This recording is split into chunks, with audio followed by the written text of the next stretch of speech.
honestly, bila saya dah start buat vlog Untold Stories untuk YouTube saya ni, saya dah start tidur lambat balik malam-malam.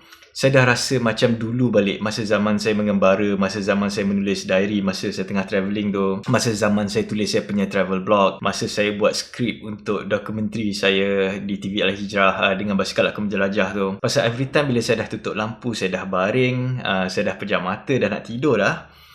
Lepas tu tiba-tiba idea tu datang. Dan bila idea tu datang, saya kena cepat-cepat bangun, saya kena cepat-cepat tulis idea tu, pasal saya tahu kalau saya biarkan, the next day nanti saya dah lupa balik apa idea tu. Jadi bila saya dah start menulis, idea tu akan datang lagi mencurah-curah dan saya akan keep on writing sampai sedar-sedar dah berjam-jam dah saya menulis. Lepas tu bila saya tengok jam, dah memang betul-betul larut malam dah. Dan idea ni bukannya datang siang, bukannya datang lepas breakfast ke, lepas lunch ke. Dia datang masa malam, masa saya dah nak tidur. Idea. Cakap pasal idea. Pernah tak kita terfikir, bila-bila masa kita tengah menulis, kita tengah buat skrip, kita tengah buat cerita untuk video kita ke, selalunya kebiasaannya bila kita dah siap benda tu, masa kita nak tunjuk dekat orang, kita akan cakap, oh ini idea saya, idea ni saya yang punya. Tapi bila kita fikir mendalam, kita boleh tanya diri kita sendiri, adakah sebenarnya idea tu datang betul-betul daripada kita? Saya terfikir benda ni masa saya mengayuh dekat Mongolia dulu, dekat Gobi Desert. Ada satu hari tu saya camping in the middle of nowhere dekat Gobi Desert, seorang-seorang. Dan malam tu saya tengah menulis saya punya travel diary. Masa saya menulis tu, idea datang mencurah-curah. Dan saya keep on tulis, apa-apa idea yang datang tu saya tulis. Sampai at one point tu, artikel yang saya tulis tu dah betul-betul panjang. Dan bila saya stop dan bila saya baca balik apa yang saya tulis tu, saya terfikir, ini sebenarnya bukan idea saya. Bukan saya sebenarnya yang buat artikel ni. Saya cuma menulis dan saya cuma menulis secara zahir je. Maknanya apa yang saya betul-betul buat adalah saya cuma menulis idea yang datang ke dalam minda saya, yang datang daripada arah yang saya sendiri pun tak tahu mana datangnya. Idea tu datang mencurah-curah masuk ke minda saya, tapi saya tak tahu mana datangnya idea tu. Okey, saya akan ceritakan benda ni dengan lebih mendalam dalam video-video saya yang akan datang. Bukan sekarang, tapi conclusion yang saya dapat buat daripada apa yang saya fikirkan ni sebenarnya adalah kita ni sebagai manusia, sebenarnya kita ni betul-betul daif. Kita tak memiliki apa-apa pun. Pasal bila saya fikir dengan lebih mendalam, bukan setakat idea, apa-apa kejayaan yang kita capai dalam hidup kita ke apa ke, sebenarnya bukanlah datang secara hakiki daripada kita, tapi kita ni ibarat cuma sebuah pen yang sedang menulis satu cerita di dalam satu buku, tapi yang memegang pen tu bukanlah kita manusia ni. Tangan yang memegang pen tu adalah satu entiti yang lain. Okey, saya tak nak cerita benda ni sekarang pasal benda ni pun panjang. Dia ada bersangkut paut dengan pilihan hidup, dengan takdir semua ni.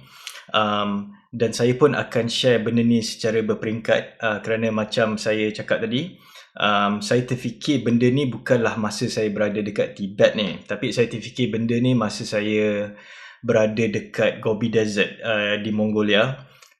Bukan masa tahun pertama saya mengayuh. Benda ni saya fikir masa tahun keempat saya mengayuh basikal. Kerana masa tahun pertama saya mengembara tu, saya cuma mengembara, saya cuma melihat dunia ni. Tapi saya sedar saya mula masuk deep bila dah tahun ketiga, tahun keempat, tahun kelima saya travel. Okey, bersambung dengan cerita saya lepas saya mengayuh dekat Tibet tu, saya pun sampai ke Xining dan berehat beberapa hari di Xining. Dan saya rasa betul-betul berterima kasih dengan grup yang saya jumpa ni, kerana grup yang saya jumpa ni, diorang lah yang menaikkan saya punya confidence, diorang lah yang banyak mengajar saya.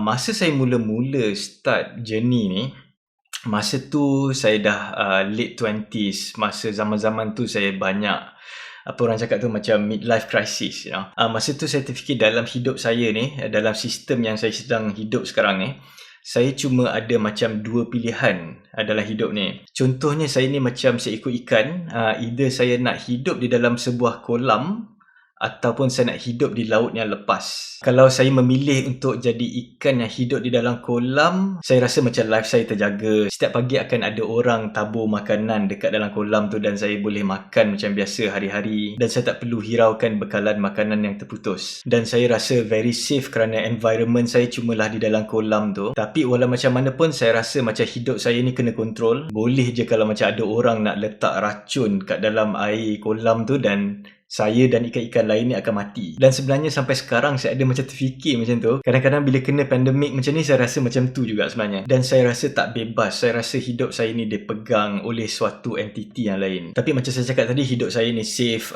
makanan saya terjaga semua tu. Tinggal lagi saya cuma boleh berenang dekat sekitar kolam tu je. Saya punya playground adalah kolam tu saja. Tapi kalau saya memilih untuk hidup sebagai seekor ikan di laut yang lepas, hidup saya mungkin jadi lebih bahaya kerana banyak risiko kena makan dengan ikan yang lagi besar dan saya kena hunting sendiri untuk cari makanan saya sendiri. Dan katalah sekarang saya dapat makan, saya tak tahu bila the next one saya akan dapat makanan lagi kerana saya kena pergi hunting cari ikan lain untuk makan. Tapi walaupun life saya banyak risiko hidup di lautan yang lepas ni, saya rasa hidup saya bebas. Saya punya playground bukanlah lagi kolam tu, tapi saya boleh berenang ke seluruh pelosok dunia. Dan masa zaman-zaman saya muda tu, saya terfikir saya nak jadi ikan di lautan yang lepas tu. Saya nak jadi seorang free man. Tapi bila mula-mula masa saya buat trip ni, masa tahun 2010 tu, saya rasa very insecure. Saya rasa betul-betul takut kerana orang-orang di keliling saya semua macam against apa yang saya buat. Ramai orang tak agree dengan apa yang saya buat dan diorang semua cakap yang saya ni macam sia-siakan zaman muda saya. Bila dah ramai sangat orang cakap macam tu, saya sampai dah percaya dengan apa yang diorang cakap dan saya rasa betul-betul down. Saya rasa betul-betul demotivated. Tapi bila saya jumpa group ni, saya rasa macam semangat saya tu naik balik, saya punya confident level tu naik balik. Diorang ni bukan setakat mengajar saya macam mana nak pasang tent, macam mana nak cari tempat camping, macam mana nak ikat barang saya dekat basikal. Tapi diorang ni juga bagi saya amat penting kerana diorang ni banyak naikkan confidence saya, diorang naikkan motivation saya dan saya rasa betul-betul confident dengan apa yang saya buat dalam hidup saya pada masa tu. Dan dalam kayuhan pertama saya dekat Tibet tu jugalah saya ada macam satu kesedaran yang saya ni kadang-kadang saya rasa macam saya ni useless pasal saya dah memang membesar, duduk dekat city. Bila saya pergi dekat tempat wild, saya rasa macam saya dah tak boleh nak survive dekat tempat wild. Sebagai contoh, masa kita orang mengayuh dekat Tibet dalam grup tu, kadang-kadang kita orang singgah ke kemah-kemah orang-orang nomad Tibet ni dan kadang-kadang kita orang duduk dengan diorang dan ada sekali tu saya nak minum susu and then saya pun tanyalah orang local Tibetan tu. Saya tanya diorang, ni yo meyo new nai. Saya cakap saya nak susu. Lepas tu budak Tibet tu reply balik, yo. Dia cakap ada. And then dia pun ambil mangkuk, dia pun keluar daripada tent tu. Saya pun macam pelik. Kenapa dia nak keluar? Pasal saya minta susu. Lepas minit 2 minit tu dia masuk balik ke dalam kemah tu dan dia bawa susu. Dan lepas tu baru saya tahu rupa-rupanya susu yang dia bawa tu adalah susu yang dia perah daripada yak yang dekat luar tu. Dan bila saya tengok dalam mangkuk tu, susu tu siap ada bulu-bulu yak tu lagi dan saya rasa macam geli sangat nak minum. Tapi saya minum juga dan bila saya minum saya rasa betul-betul payau dan saya memang susah saya nak habiskan susu tu. Pasal saya rasa betul-betul lawyer nak minum susu tu. Lepas tu bila saya terfikir balik, bukan ini ke sebenarnya susu yang sebenar? Tapi masa tu saya lagi macam prefer minum susu dekat kedai, di mana saya lagi prefer nak minum susu yang dah diproses, yang sebenarnya bukan betul-betul 100% susu. Dan saya fikir saya jadi macam ni mungkin kerana saya dah memang hidup lama sangat, memang betul-betul membesar dekat city dan saya dah tak biasa dengan suasana kampung, sampai saya lagi prefer untuk consume benda yang dah diproses daripada benda yang original. Saya lagi prefer minum susu yang dah diproses daripada susu yang betul-betul pure. Okay, anyway, habis cerita mengayuh dekat Tibet. Okay, cerita dekat Xining pula. Saya rasa betul-betul lega masa saya sampai dekat Xining tu. Pasal lepas dah berminggu-minggu saya mengayuh basikal dekat Tibet, jadi saya betul-betul nak rest dekat Xining tu. Saya tak kisah saya nak rest lama berhari-hari ataupun 2 minggu pun boleh kalau saya nak rest dekat Xining tu. Masa tahun 2010 tu, nak dapatkan visa China memang senang dengan murah. Masa tu saya dapat 1 year visa China, 2 entry, 180 days per entry. Jadi masa tu sebenarnya saya boleh spend setahun mengayuh dekat dalam China je. Jadi saya pun take my own sweet time dekat dalam China tu. Saya nak travel sampai puas dekat China tu sebelum pergi ke negara yang lain. Dan dekat Xining ni pula ramai orang-orang Hui, iaitu orang Cina Islam. Jadi makanan halal ni memang tak ada masalah. Jadi masa tu saya nak makan betul-betul, saya nak makan puas-puas. Kerana masa dekat Tibet tu makanan agak susah bagi saya. Dan saya rasa betul-betul lega bila saya dengar bunyi azan. Pasal sana banyak masjid. Jadi saya rasa macam saya dah balik ke Malaysia pula masa tu. Dan seperti biasalah, saya ni memang jakun dengan semua benda. Mana-mana saya pergi, sikit-sikit saya keluarkan kamera, sikit-sikit ambil gambar, sikit-sikit ambil gambar. Lepas tu bila nampak perempuan lawa sikit, saya kacau. Dan saya selalu makan dekat ada satu kedai makan orang Hui ni. Saya selalu makan dekat situ pasal cashier dia lawa. Cashier dia masa tu nama dia Aiwa. Dan yang bestnya dia ni sepatah English pun dia tak faham. So saya boleh pandang direct dekat muka dia, saya boleh cakap dekat dia, "You have such a beautiful eyes." Dan dia cuma senyum je pasal dia tak faham apa-apa pun yang saya cakap. Dan masa tu saya rasa best sangat, because kalau dekat Malaysia ni memang tak ada chance saya nak buat macam tu. Either saya kena marah ataupun saya kena lempang. Anyway, dekat Xining ni pun dia ada banyak kedai basikal. Jadi saya pun masa tu ambil kesempatan tu untuk hantar basikal saya untuk repair apa-apa yang patut. Dan saya modify basikal saya pasal masa tu saya dah mula tahu apa barang-barang yang saya kena ada. Dan masa tu pun saya nak jadikan basikal saya tu sama macam basikal Alvaro. Dan at the same time saya pergi ke outdoor shop. Saya beli barang-barang untuk memasak dekat tempat outdoor ni semua. Saya beli waterproof jacket yang baru dan macam-macam lagi. Dan satu benda yang paling penting yang jadi dekat saya masa dekat Xining adalah saya jumpa another cyclist.